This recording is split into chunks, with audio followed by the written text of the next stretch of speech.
ZEE5 ஆப்பை download செய்து முழு எபிசோடுகளையும் இலவசமாக காணுங்கள்.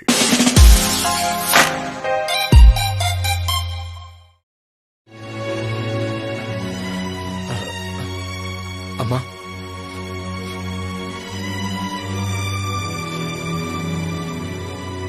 என்ன தூங்கலியா?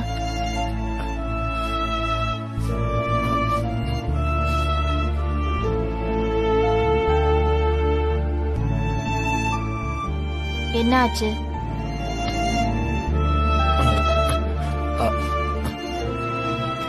அம்மா, உங்ககிட்ட ஒரு முக்கியமான விஷயத்தை பத்தி பேசணும். என்ன விஷயம்? அந்த ஆள் நல்லவன் வல்லவன்னு ஏதாவது சொல்லி திரும்பவும் ஏதாவது ஆரம்பிக்காத. நானே பல கஷ்டத்துல இருக்கேன். அம்மா, நான் சொல்றத கொஞ்சம் பொறுமையா கேளுங்க.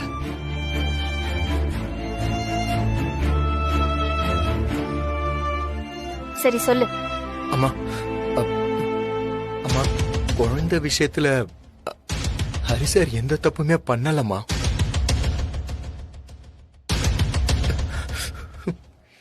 எல்லாமே பண்ணது நான் தான்மா.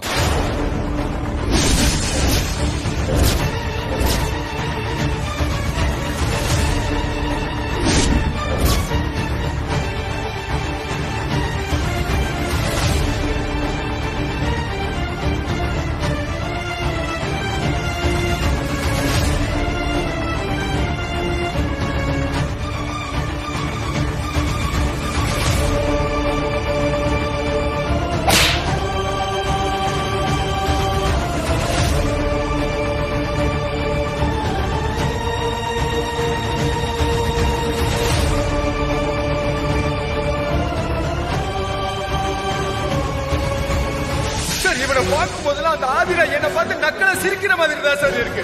சார் என்கிட்ட கொடுங்க சார், நான் கிளம்பி போறேன் சார். சார் என்கிட்ட கொடுங்க சார். சார் சொன்னா கேளுங்க சார், கொடுங்க சார். கொடுங்க சார். சார் சொன்னா கேளுங்க சார், கொடுங்க சார். சார் விளையாட மாட்டேன் சார், கொடுங்க சார்.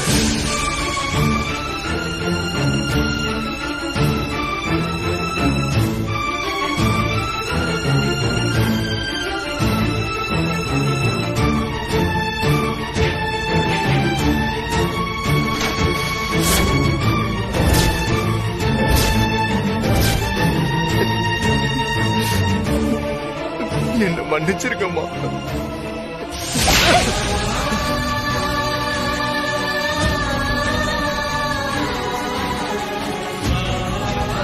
அது ஏன் குழந்தை தெரிஞ்சதுக்கு அப்புறம் என்னால தாங்க முடியலம்மா. எனக்கு பைத்தியம் பிடிக்கிறது போல ஆயிடுச்சு. என்ன பண்ணணும்னே தெரியாமதான் நான் அவனை இனிமே ஜென்மத்துல பார்க்கவே கூடாதுன்னு தான் வெளிநாட்டுக்கு அனுப்பி வச்சேன்.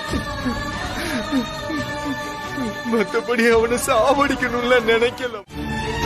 அம்மா, அம்மா, நான் சொல்றத கொஞ்சம் கேளுங்கம்மா. நான் சொல்றத கொஞ்சம் கேளுங்கம்மா. அம்மா, நீங்க பாருங்க, நீங்க போனா எனக்கு யாருமா இருக்கா? கேளுங்கம்மா. அம்மா, அம்மா, அம்மா, அம்மா, நான் சொல்றத கொஞ்சம் கேளுங்கம்மா.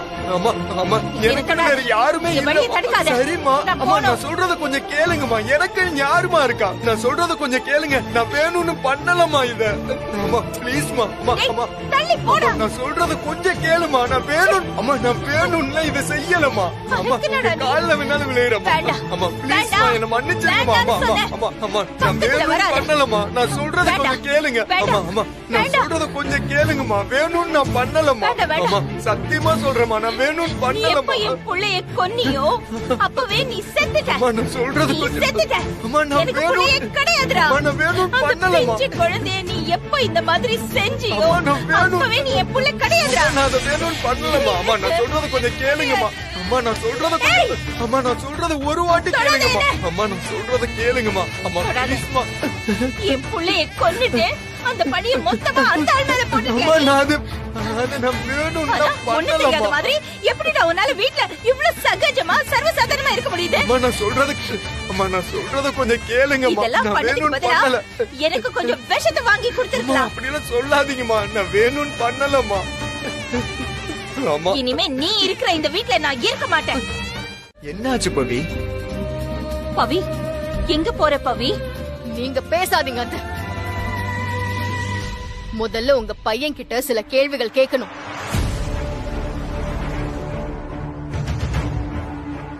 நான் இது வரைக்கும் எனக்குன்னு எதையுமே யோசிச்சது கிடையாது. இந்த குடும்பம் தான் எனக்கு எல்லாம் இருந்தேன். ஏன் தெரியுமா?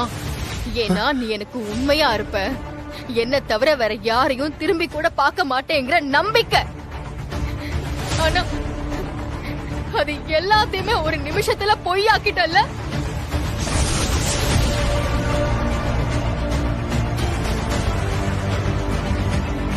என்ன என்ன பாக்குறீங்க? நீ அத்தை கிட்ட சொன்ன எல்லாத்தையுமே நான் கேட்டுக்கிட்டு தான் இருந்தேன்.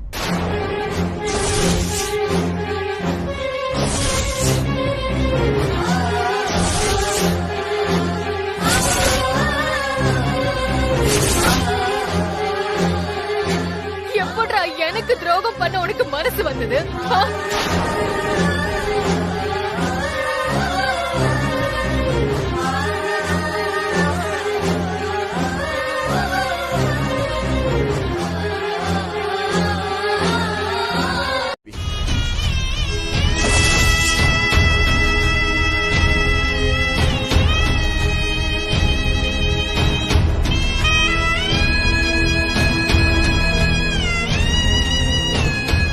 பவி,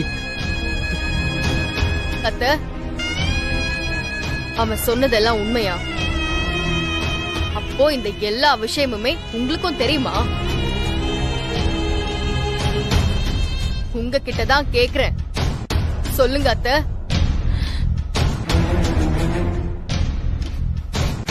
அப்போ இந்த எல்லா விஷயமுமே உங்களுக்கும் தெரியுமா? பவி, உங்களதான் அத்தை கேக்குறேன். தெரியும் தெரியும் தெரியும், எனக்கு எல்லாமே தெரியும்.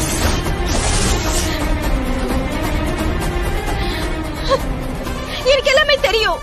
ஓ, அப்போ அந்த ஆதிராவ அவ்வளவு தாங்கினதுக்கு காரணம் எல்லாம் உங்க குடும்ப வாரிசு அவ சுமக்குறாங்கிறதுக்காக தானா?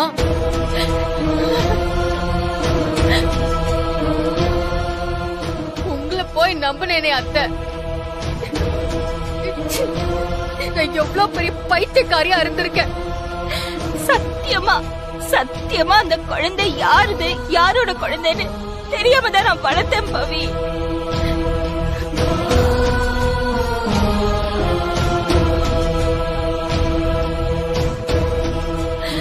இவன் மூலமா தான் அந்த குழந்தைய பெத்துக்கணும்னு அந்த ஆதிராதா அந்த மாதிரி குழந்தைய பெத்திருக்கா. இவன் சொன்னது எல்லாமே உண்மைதான். அந்த டாக்டர் வேற இதை ஒத்துக்கிட்டாங்க. நான் சொல்றத நம்பு, எனக்கு எல்லாமே தெரியும். ஆனா உன்கிட்ட சொல்ல முடியல பவி என்னால. அதானே, உங்க புள்ளைய நீங்க விட்டு கொடுப்பீங்களா? 1000 தான் இருந்தாலும் நான் உங்க மருமக தானே, மகளா என்ன? நீங்க ஏன் பக்கம் பேச? அப்படி இல்ல, அப்படி இல்ல. அவனை விட எனக்கு உன் மேலதான் பாசம் அதிகம். மொத்தமா குடும்பமா சேர்ந்து என்ன ஏமாத்திருக்கீங்கல்ல. இவ்ளோ நாள் பைத்தியக்காரி மாதிரி நான் தான் உங்க எல்லாரையும் நம்பிக்கிட்டு இருந்தேன். நான் செஞ்சது தப்புதான் பவி. இந்த விஷயம் தெரிஞ்ச உடனே உன்கிட்ட நான் சொல்லி இருக்கணும். நான் சொல்ல வந்தேன், நான் சொல்றதுக்காக வந்தேன். ஆனா என்னால சொல்ல முடியலையே பவி. உன்னை ஏமாத்துறதுக்காக நான் இத செய்யல. நீ வயித்துல வேற குழந்தைய சுமந்துகிட்டு இருக்க. இந்த விஷயத்த உன்கிட்ட சொன்னா உனக்கு அதிர்ச்சி ஆகி உன் வயித்துல இருக்கிற குழந்தைக்கு ஏதாவது பாதிப்பு வந்துரும்னு சொல்லிட்டு தான் நான் சொல்லல.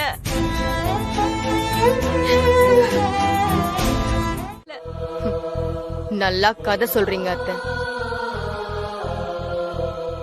உண்மைய மறைச்சு உங்க பையனை காப்பாத்திட்டு இப்போ எனக்கு தெரிஞ்சதும் காரணம் சொல்றீங்கல்ல. நீங்க சொல்றதை எல்லாம் நம்புற பவி நேத்தோட செத்துட்டா. பவி, அப்படியெல்லாம் பேசாத. என்ன வார்த்தை பேசுற நீ? நான் கூட ஏதோ அனாத குழந்தைன்னு தான் அவ்வளோ பாசமா வளர்க்குறீங்கன்னு நினைச்சிட்டு இருந்தேன். இப்பதானே தெரியுது அது உங்க குடும்ப வாரிசுங்கிறது. அதான் அவ்வளோ பாசம் காட்டியிருக்கீங்க. என்னோட குடும்ப வாரிசை நீ தானே சுமந்துகிட்டு இருக்க. என்னதான் அவன் குட்டிக்கு பிறந்தவனா இருந்தாலும் அவனோட அப்பா இப்ப ஹரி, அம்மா நான் தானே. அப்படிதானே நாங்க அவனை வளர்க்கணும்னு ஆசைப்பட்டோம். என்ன ஒரு பக்கம் ஏமாத்திருக்கீங்கன்னா ஹரி சாரையும் ஒரு பக்கம் ஏமாத்திருக்கீங்க. பாவம் அவரு எதுவும் தெரியாம உங்களையே நம்பிக்கிட்டு இப்போ போலீஸ்க்கு பயந்து அந்த மனுஷன் ஓடிட்டு இருக்காரு. இது எல்லாத்துக்கும் காரணம் நீங்களும் உங்க புள்ளையும் தான். ஏதோ உங்க மேல இருக்கிற மரியாதைக்காக இப்ப நின்னு பேசிட்டு இருக்கேன். அத தயவு செஞ்சு கெடுத்துக்காம இங்க இருந்து கிளம்புங்க அத்தை. நீ என்ன சொன்னாலும் எனக்கு கவலை இல்ல. நீ வராம நான் இங்க இருந்து போக மாட்டேன். அது எத்தனை நாள் ஆனாலும் சரி.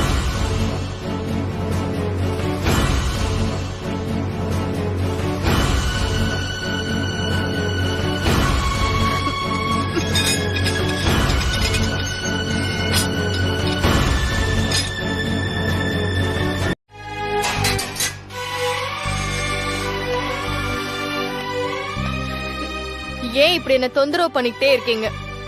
நான் சொல்றது உங்களுக்கு புரியலையா? நான் இனி எப்பவுமே அங்க வரமாட்டேன். நீங்க இங்க எத்தனை நாள் நின்னாலும் என் மனசு மாறாது. தயவு செஞ்சு போங்க இங்க இருந்து ப்ளீஸ்.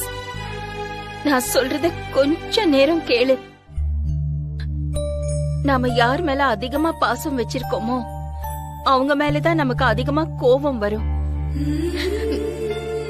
அதிகமான அன்பாலதான் அவங்க பக்கம் நியாயமான காரணம் இருந்தாலும் அவங்கள நாம தப்பாதான் நினைச்சிட்டு இருப்போம். இப்போ நீ அந்த மாதிரிதான் குட்டி மேல கோவப்பட்டு இருக்க, ஏன் மேல கோவப்பட்டு இருக்க.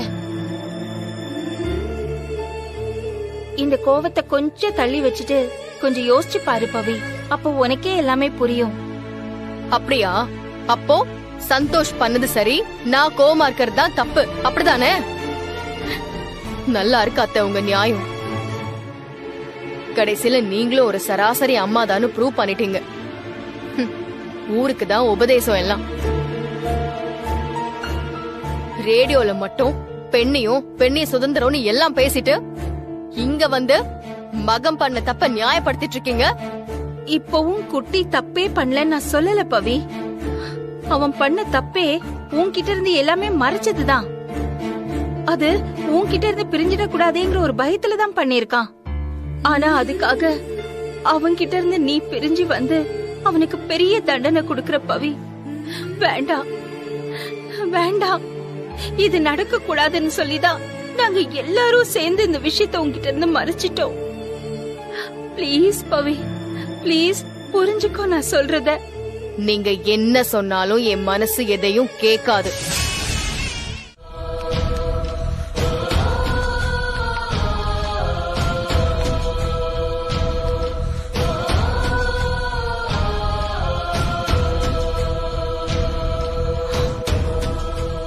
அப்போ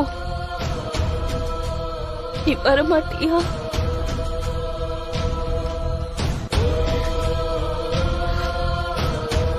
வரமாட்டல்ல பவி? நீ வரமாட்டல்ல? அத்தை வேண்டாம் இல்ல?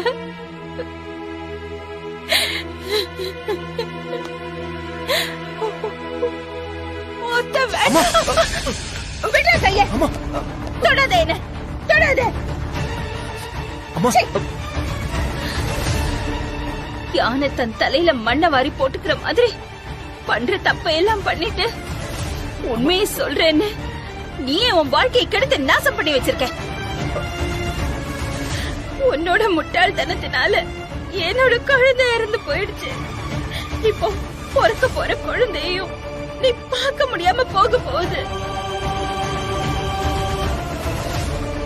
நீ வந்து பேசி ஒத்துக்கலன்னதும் அத்தைய விட்டு கன்வின்ஸ் பண்ண பாக்குறியா? இல்ல பவி, ஐயோ நான் ஒண்ணுமே சொல்லல அம்மா கிட்ட. ஒரு தப்ப மறைக்க போயிட்டு நான் பண்ற எல்லாமே உனக்கு தப்பா தெரியுதுல. அம்மா இங்க வந்ததுக்கு எனக்கும் எந்த சம்பந்தமும் இல்ல. அவங்க உண்மையில இருக்கிற பாசத்துலதான் உன்னை கூட்டிட்டு போக வந்திருக்காங்க. அவங்க ஏன் மேல உள்ள பாசத்துக்காக இங்க வரல, ஓ மேல உள்ள பாசத்தாலதான் இங்க வந்திருக்காங்க.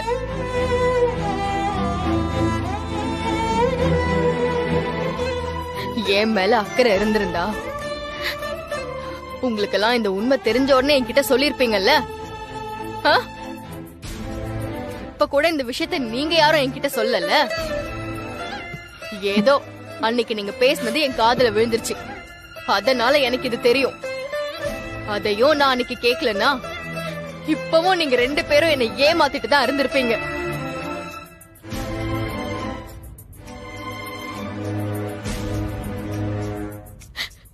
உங்கள மாதிரி குடும்பத்துக்குள்ளேயே உண்மை இல்லாதவங்க அந்த வீட்ல என் புள்ள வளரக்கூடாது. பவி, உங்கள மாதிரி ஒரு சொந்தம் இருக்குன்னே என் புள்ளைக்கு தெரியக்கூடாது. எனக்கும் என் புள்ளைக்கும் நீங்க ஏதாவது நல்லது செய்யணும்னு நினைச்சீங்கன்னா என்ன பார்க்கவே வராதீங்க.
வாங்க லட்சுமி மேடம், வாங்க பிரதீபா.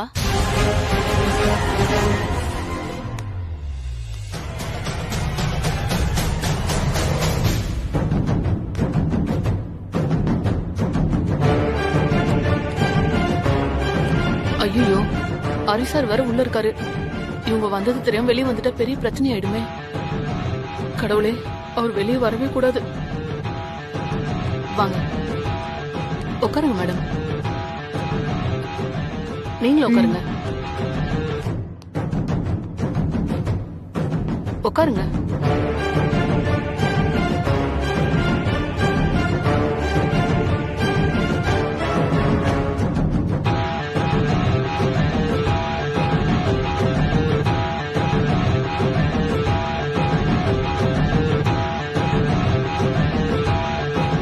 என்ன மேடம், என்ன தேடி இவ்வளவு தூரம் வந்திருக்கீங்க? ஏதாவது முக்கியமான விஷயமா? ஆமா, முக்கியமான விஷயம்தான். அது இருக்கட்டும், எப்படி இவ்வளவு பெரிய வீட்ல நீ மட்டும் தனியாவா இருக்க? வேற யாரும் இல்லையா? நினைச்சேன். வில்லங்கம் வாயை திறக்க ஆரம்பிச்சிருச்சு. நம்ம வாயை புடுங்கி ஹரிசார பத்தி ஏதாவது தெரிஞ்சுக்கணும்னு நினைக்கிறா போல. நம்ம எதுவும் வாயை திறக்கூடாது.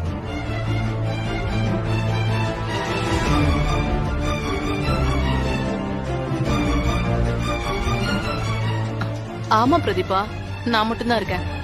அம்மா அப்பா 2 பேரும் ஊருக்கு போயிருக்காங்க.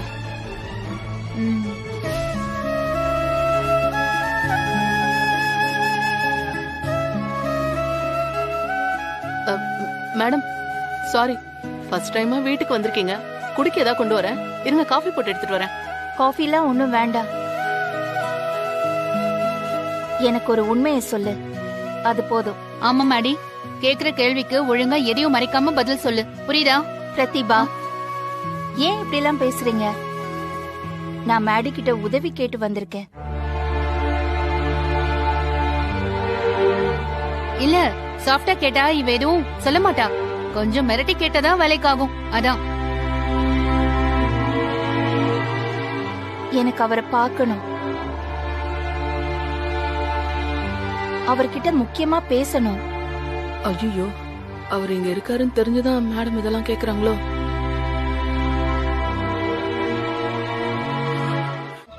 சொல்லுமா, யார் நீங்க? என் பேரு லக்ஷ்மி. நான் கொடுத்த கம்ப்ளைண்ட வாபஸ் வாங்கணும். உட்காருங்கம்மா. என்னம்மா இப்படி மொட்டையா வந்து நீங்க கம்ப்ளைண்ட் வாபஸ் வாங்கணும்னு சொல்றீங்க? நீங்க யாரு, எப்போ வந்தீங்க, யார் மேல கம்ப்ளைண்ட் கொடுத்தீங்க, அந்த விவரத்தெல்லாம் சொல்லுங்க. சார், என் பேர் லக்ஷ்மி. என்னோட குழந்தை இறந்து போனதுக்கு மிஸ்டர் ஹரிகிருஷ்ணன் தான் காரணம்னு சொல்லி ஒரு கம்ப்ளைண்ட் கொடுத்திருந்தேன். ஆனா அது ஒரு விபத்து. அதுக்கும் அவருக்கும் எந்த சம்பந்தமும் இல்ல. அது இப்பதான் எனக்கு தெரிய வந்துச்சு. நான் அவர் மேல கொடுத்த அந்த கொலை கேஸ வாபஸ் வாங்க வந்திருக்கேன். ஏமா, எதையும் தீர விசாரிக்காம இப்படி கம்ப்ளைண்ட் கொடுத்திருக்கீங்க? ஒருவேளை நாங்க அவரை பிடிச்சு கோர்ட்ல நிறுத்தி தண்டனை வாங்கி கொடுத்திருந்தா நேரம் அவர் ஜெயிலுக்கு போயிருப்பாரு. அப்புறம் கேஸ் நடத்தி தான் அவரை வெளியில கொண்டு வர வேண்டியதா இருக்கும். ஏமா, கம்ப்ளைண்ட் வாபஸ் வாங்குறதுல உறுதியா தானே இருக்கீங்க? ஆமா சார். திரும்ப வந்து அவர் மேல சந்தேகமா இருக்குன்னு சொல்ல மாட்டீங்கல்ல? இல்ல சார், நடந்தது விபத்து தான், எனக்கு தெரியும். கொஞ்சம் பொறுங்கம்மா, பாக்குறேன்.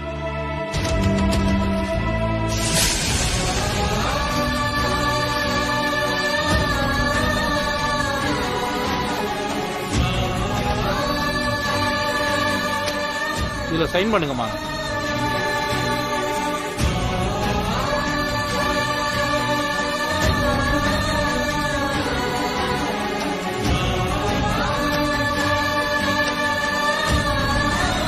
அதுவும் இல்லாம நீங்க அந்த பிரதிபாவோட வந்திருந்தீங்க, அதான் நான் சொல்லாம விட்டுட்டேன்.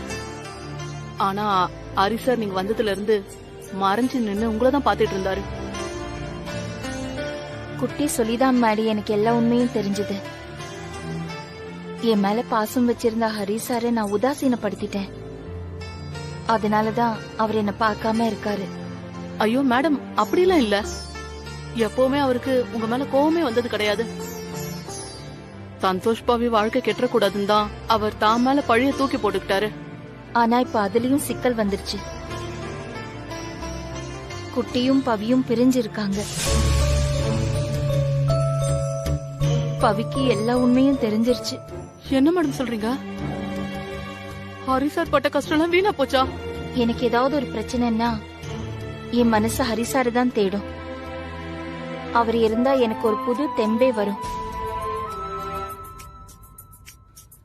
நான் எதையும் போராடி மாத்த முடியுங்கிற நம்பிக்கை எனக்கு வரும். இந்த நேரத்துல அவர் என் கூட இருக்கணும் மாடி. பவிக்கு எடுத்து சொல்லி குட்டி கூட சேர்த்து வைக்கணும். அதுக்கு அவர் வர வேண்டாமா? ப்ளீஸ் மாடி, ஹரிசார் பத்தி உனக்கு ஏதாவது தெரிஞ்சதுன்னா எனக்கு உடனே இன்ஃபார்ம் பண்ணு. நான் அவரை பார்க்கணும். அவரோட சப்போர்ட் எனக்கு வேணும். கண்டிப்பா மேடம்.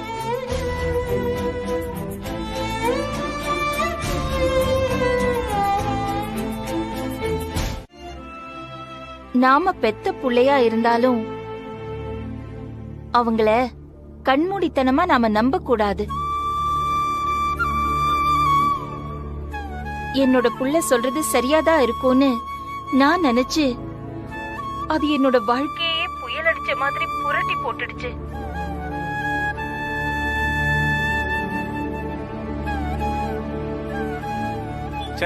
எவ்வளவு பாசிட்டிவா பேசுவாங்க தெரியுமா? பாவம்டா, அவங்க பிள்ளையால ரொம்ப கஷ்டப்படுறாங்க.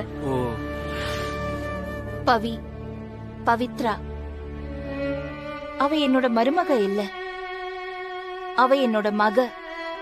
அப்படிதான் நான் சொல்லுவேன்.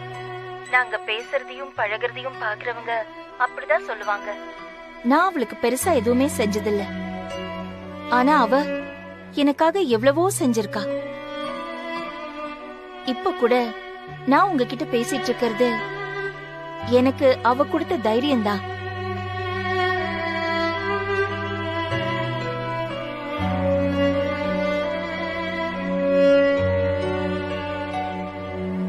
ஒரு ஃப்ரெண்டு போல எப்பவுமே என்னோட எல்லா கஷ்டத்திலயும் என் கூடவே இருந்தா என்னோட பவி. ஆனா என்னோட புள்ள பண்ண தப்பு தெரிஞ்சும் நான் அவகிட்ட சொல்லல. அதுல அவ கோவப்பட்டு இனிமே என்னோட மூஞ்சிலேயே முழிக்க மாட்டேன்னு என்னை விட்டுட்டு போயிட்டா.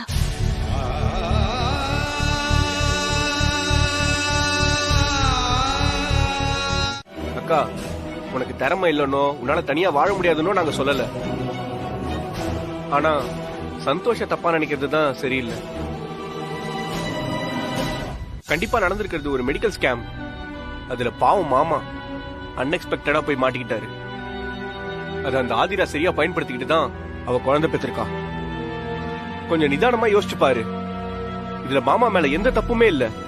நீ சொல்றதெல்லாம் லாஜிக்கலா கரெக்டா இருந்தாலும் ஏன் மெடிக்கல் செக்கப்க்கு எதெல்லாம் டெஸ்டுக்கு கொடுக்கணும்னு கூடவா தெரியாது அவனுக்கு? படிக்காத ஒருத்தன் கூட இதெல்லாம் செய்ய மாட்டான். சரி, அப்படியே நடந்துருச்சு. அதை என்கிட்டயாவது இன்ஃபார்ம் பண்ணிருக்கலாம்ல. அதையே அவன் செய்யலையே. அப்புறம் அது எல்லாத்துக்கு அப்புறமும் ஆதிரா கன்சீவ் ஆயிட்டான்னு அபார்ட்மெண்ட்ல எல்லாருக்கும் தெரிஞ்சிருச்சுல. ஏன் நம்ம அபார்ட்மெண்ட்ல அவ்வளவு பிரச்சனை வந்துச்சே, அப்பவாவது என்கிட்ட ஒரு வார்த்தை சொல்லிருக்கலாம்ல. சரி, அப்பவும் ஞாபகம் இல்ல, மறந்துட்டானே வச்சுப்போம்.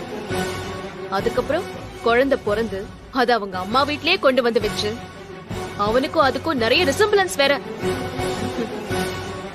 அப்ப கூட மெடிக்கல் செக்கப் ஞாபகமே வரலையா?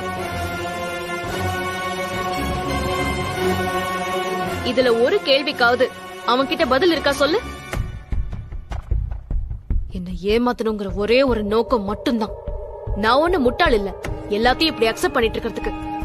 ஏன் உனக்கு ஹெல்ப் பண்ணாங்கிறதுக்காக உடனே நான் கன்வின்ஸ் ஆகணுமா? இல்ல கேக்குறேன். ஏய், கொஞ்சம் சும்மா இருடா. கன்சீவா இருக்கிற பொண்ணுட்டு என்ன பேசுறதுன்னு தெரியாது. எல்லாம் ஒன்ன சொல்லணும். பவிமா, இது உன்னோட வாழ்க்கை. இதுல என்ன முடிவு எடுக்கணுங்கிற உரிமை எல்லாம் உனக்கு தான் இருக்கு. நீ என்ன முடிவு எடுத்தாலும் அதுக்கு நாங்க சப்போர்ட்டா இருக்கோம். அப்புறம் இனிமே இத பத்தி நாங்க பேசி யாரும் உன்னை கஷ்டப்படுத்த மாட்டோம். போமா, போய் ரெஸ்ட் எடு. தேங்க்ஸ் பா. மேடம்,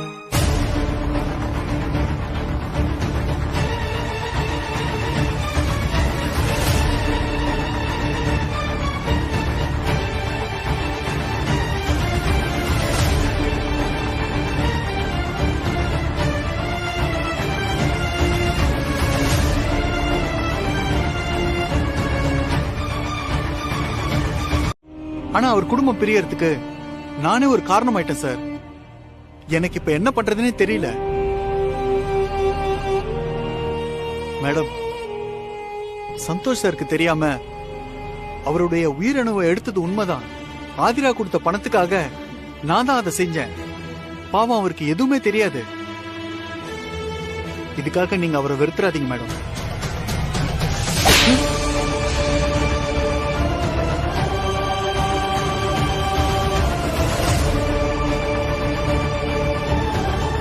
பண்றதெல்லாம் பண்ணிட்டு இப்போ வந்து பாவ மன்னிப்பு கேக்குறியா?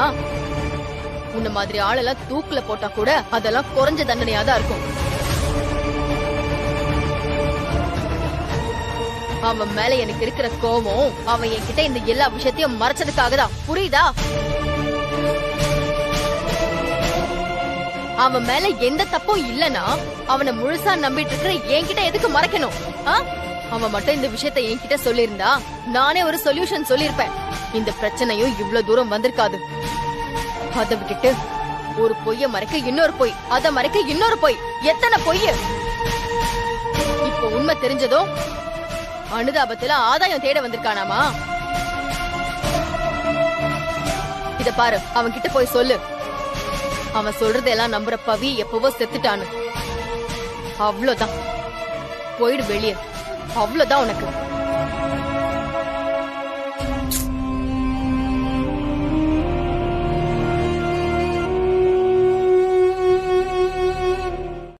பார்த்தல, என்னமோ அவனுக்கு சப்போர்ட் பண்ணி பேசுன, மாட்டினதும் ஒருத்தர் ஒருத்தர் விட்டு கொடுக்காம எப்படி வராங்க பார்த்தல. முதல்ல அஸ்த, இப்போ இவன். இப்ப கூட நீதான் போய் தப்பா நினைச்சிட்டு இருக்க. அவன் உண்மையாவே திருந்தி உன் வாழ்க்கை மேல இருக்க அக்கறையில தான் வந்திருக்கான். ஆமாடா, குடும்பத்துல இருக்கிற நீங்களா என் மேல பயங்கர அக்கறை காமிச்சிட்டீங்க பாரு. பத்தாதுக்கு இவன் வேற வந்து அக்கறை காட்டணுமா தனியா? போடா. நான் என்ன சொல்ல வரேன்னா, போதும்டா.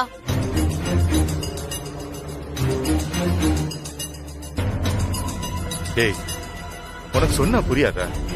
அவ இப்ப இருக்கிற நிலைமையில நீ என்ன சொன்னாலும் அவ ஏத்துக்க மாட்டா. ஆமாடா, அவ பாட்டுக்கு நம்ம கிட்ட ஏதாச்சும் கோச்சுக்கிட்டு வேற எங்கேயாவது போயிட்டா அப்புறம் அவளை தேடி அலைய முடியாது. கொஞ்ச நாளைக்கு அமைதியாயிரு, அவ கோவம் தானா குறையும். இல்லம்மா, எதையுமே ஆரம்பத்திலே கிளியர் பண்ணிடணும். ஒருவேளை அவ பிடிவாதமா இப்படியே இருந்துட்டா அப்புறம் அவளோட நிலைமை ரொம்ப மோசமாயிடும்.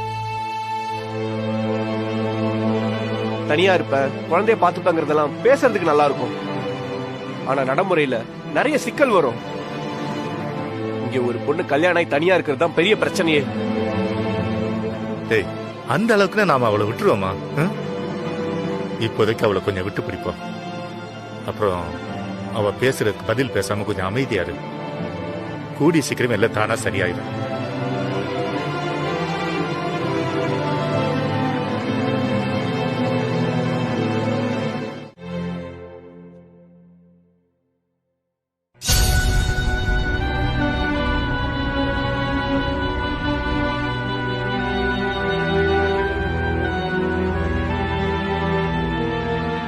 அப்பா சாப்பிட வாங்க.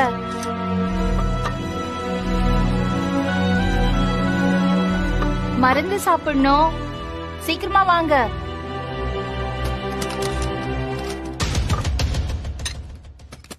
அப்பா, என்னப்பா, என்ன ஆச்சு? எங்க போறீங்க? இல்லம்மா, இனிமே இந்த வீட்டுல ஒரு நிமிஷம் கூட இருக்க மாட்டேன். இங்க நடக்கிறதெல்லாம் பார்த்துட்டு என்னால இருக்க முடியல. நான் என் கிராமத்துக்கே போயிடுறேன். ஏன், என்னாச்சு? அப்பா, இங்க இருக்கிற பிரச்சனை பத்தாதுன்னு நீங்க வேற ஏன் இப்படி பண்ணிட்டு இருக்கீங்க? போங்கப்பா, உள்ள வந்து சாப்பிடுங்க, வாங்க. நான் தான் உன்னை கஷ்டப்படுத்துறானா லட்சுமி? நீ தான் எங்க எல்லாரையும் புரிஞ்சுக்காம கஷ்டப்படுத்திட்டு இருக்க. ஆமா, இது என்ன நம்ம வீடாவா இருக்கு? சத்திர சாவடி மாதிரி யாரு எப்ப வரோம் எப்ப போறோம்னு யாருக்குமே தெரியும். நம்ம 3 பேரும் இந்த வீட்டுல தானே இருக்கோம். எப்பயாவது ஒன்னா உட்காந்து சாப்பிட்டு இருக்கமா? நீயே சொல்லு. சந்தோஷ் பண்ணது தப்புதாம்மா, நான் ஒத்துக்கிறேன். ஆனா அவன் இதெல்லாம் எதுக்காக பண்ணான்னு கொஞ்சம் யோசிக்கலாம்ல.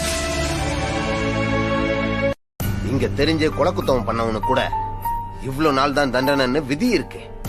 தண்டனை முடிஞ்சதும் அவன் சாதாரண மனுஷனா வாழ முடியும். ஆனா சந்தோஷ் தெரியாம பண்ண தப்புக்கு நீ கொடுத்த தண்டனை பெருசுமா. தெரியாம பண்ணிட்டானா? அவன் தெரியாம தப்பு பண்ணிட்டான்னு சொல்றீங்களா? அப்பா, என்னோட குழந்தை இறந்து போச்சுப்பா. அதுக்கு அவன் தான் காரணம். அப்படி இருக்கும்போது தெரியாம பண்ணிட்டான்னு சொல்றீங்க? எப்படிப்பா இது? லட்சுமி, வார்த்தைக்கு வார்த்தை என் குழந்தைன்னு சொல்ற. யாரோ பெத்த புள்ளைய என் குழந்தைன்னு சொல்லிட்டு இருக்க. அப்ப சந்தோஷ் யாருமா? அவனும் உன் குழந்தை தானே. இப்ப வளர்ந்து கல்யாணம் ஆயிட்டா அது இல்லன்னு ஆயிடுமா? மாடி, உன் வலி வேதனைக்கு நான் ஆறுதல் மட்டும் தான் சொல்ல முடியும். ஆனா அதை அனுபவிக்க முடியாது. ஆனா உன்னோட புடிவாதத்தால சந்தோஷ்க்கு அந்த வலியை கொடுத்துருவியன்னு பயமா இருக்குமா? இன்னைக்கு ரோட்ல சந்தோஷ் நூலு அழையில உயிர் தப்பிச்சான். ஹரிய தேடி சந்தோஷ் வித்து புடிச்சவன் மாதிரி அலையறாமா. அவன் சரியா சாப்பிட்டு தூங்கி பல நாள் இருக்குமா. அப்படித்தான் ரோட்டுக்கு அந்த பக்கம் யாரையோ பார்த்துட்டு ஹரின்னு நினைச்சு ஓடி, அந்த நேரம் ஒரு கார்காரன் மோதி ஒரு செகண்ட் மிஸ் ஆயிருந்தா கூட இந்த ஜீ5 ஆப்பை டவுன்லோட் செய்து அனைத்து எபிசோடுகளையும் இலவசமாக பாருங்க.